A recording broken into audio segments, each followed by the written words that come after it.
বাংলাদেশ আওয়ামী লীগ যুদ্ধ করে নাই। শেখ মুজিব ছিল পাকিস্তানে, আওয়ামী লীগের নেতৃবৃন্দ ছিল কলকাতায়।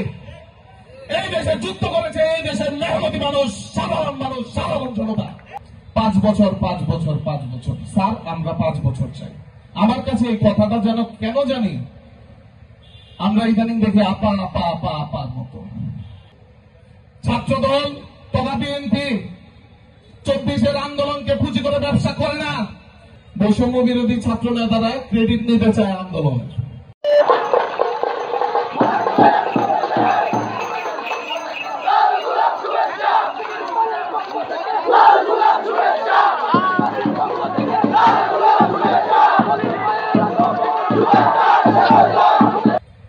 আমি একটি সংগঠন করি, যে সংগঠনের নাম বাংলাদেশ জাতীয়তাবাদী ছাত্রদল। বাংলাদেশ জাতীয়তাবাদী ছাত্রদল এরকম একটি সংগঠন, যেই সংগঠন তার বুকের পাঁজর দিয়ে বাংলাদেশের স্বাধীনতা সার্বভৌমত্ব রক্ষা করে এসেছে। বাংলাদেশ জাতীয়তাবাদী ছাত্রদল এরকম একটি সংগঠন, যেই সংগঠন 90-এর গণ অভ্যুত্থান ঘটিয়েছে, 2024-এ গণ অভ্যুত্থান ঘটিয়ে শেখ হাসিনার মতো স্বৈরাচারিণীর পতন ঘটিয়েছে। বাংলাদেশ জাতীয়তাবাদী ছাত্রদল গত 17 বছর মৃত্যু উপত্যকায় দাঁড়িয়ে মুক্তির স্লোগান তুলেছে। একমাত্র সংগঠন, সেই সংগঠন বাংলাদেশ জাতীয়তাবাদী ছাত্রদল। বাংলাদেশ জাতীয়তাবাদী ছাত্রদল অন্য কিছু গুপ্ত সংগঠনের মতো ছাত্রলীগের ছায়াতলে থাকে নাই। বাংলাদেশ জাতীয়তাবাদী ছাত্রদল গত 17 বছর রাজপথে কাঁপিয়েছে, রাজপথে শেখ হাসিনার রক্তচক্ষুকে উপেক্ষা করে আন্দোলন সংগ্রাম চালিয়ে গিয়েছে। সেই সংগঠনের একজন ক্ষুদ্র কর্মী হিসেবে আমি গর্ববোধ করছি। আমি ছোট করে কিছু কথা বলতে চাই। বর্তমান সময়ে আমরা 24-এ গণ অভ্যুত্থানের আন্দোলন নিয়ে কিছু ক্রেডিট ভাগাভাগির বিষয় দেখি। বৈষম্য বিরোধী ছাত্র নেতারা ক্রেডিট নিতে চায় আন্দোলনের। একটা ছোট্ট কথা আমি বলি, 1971 সালের মহান মুক্তিযুদ্ধে বাংলাদেশ আওয়ামী লীগ যুদ্ধ করে নাই। শেখ মুজিব ছিল পাকিস্তানে, আওয়ামী লীগের নেতৃবৃন্দ ছিল কলকাতায়। এই দেশে যুদ্ধ করেছে এই দেশের মেহনতি মানুষ, সাধারণ জনতা। এই ঈদে জামা জুতো অ্যাক্সেসরিজের ডিসকাউন্ট।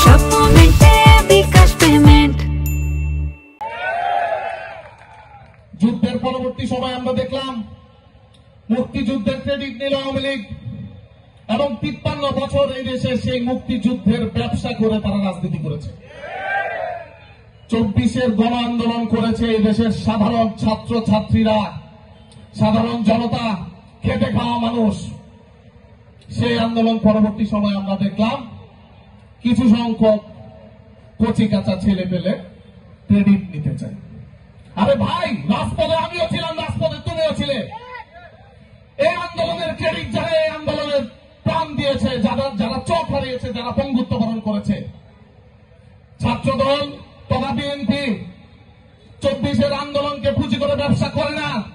কারণ জানে শহীদদের রক্তকে পুঁজি করে ব্যবসা করলে তার পরিণতি 5 আগস্টে আওয়ামী লীগ যেভাবে ভোগ করেছে সেইভাবে ভোগ করতে হবে। আমরা দেখি ইদানিং কিছু কথা শুনি। ঈদগাতে নামাজ পড়তে গিয়েছিলাম, ঢাকা জাতীয় ঈদগাতে। সেখানে 30 থেকে 35 জন মাথা ঘুরে দিতে পারবো 5 বছর স্যার, আমরা 5 বছর চাই।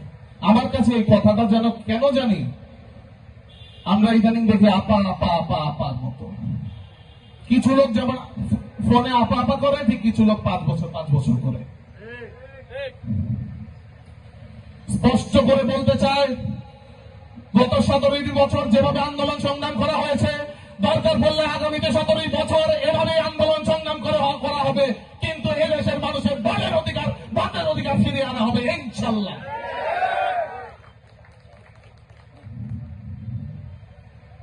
এদেরকে উদ্দেশ্য করে আর কিছু বলতে চাই না, কারণ ওরা ছাত্রলীগের ছায়াতলে রাজনীতি করতো, কিন্তু আমরা ছাত্রলীগের ছায়াতলে রাজনীতি করি নাই। 5 আগস্টে যদি শেখ হাসিনার পতন না হতো, ছাত্রদলের প্রতিটি নেতা কর্মীকে জেল জুলুম নির্যাতন ভোগ করতে হতো, কিন্তু তারা ঠিকই ছদ্মবেশে আবার আওয়ামী লীগ ছাত্রলীগের ছায়াতলে থাকত।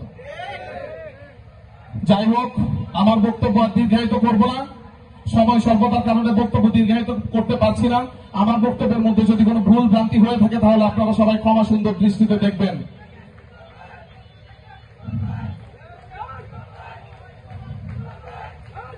আমার বক্তব্য এখানে আমি সংক্ষিপ্ত করে শেষ করছি। বাংলাদেশ জিন্দাবাদ, শহীদ প্রেসিডেন্ট জিয়াউর রহমান অমর হোক, বেগম খালেদা জিয়া জিন্দাবাদ, তারুণ্যের অহংকার তারেক রহমান জিন্দাবাদ, বাংলাদেশ জাতীয়তাবাদী ছাত্রদল জিন্দাবাদ।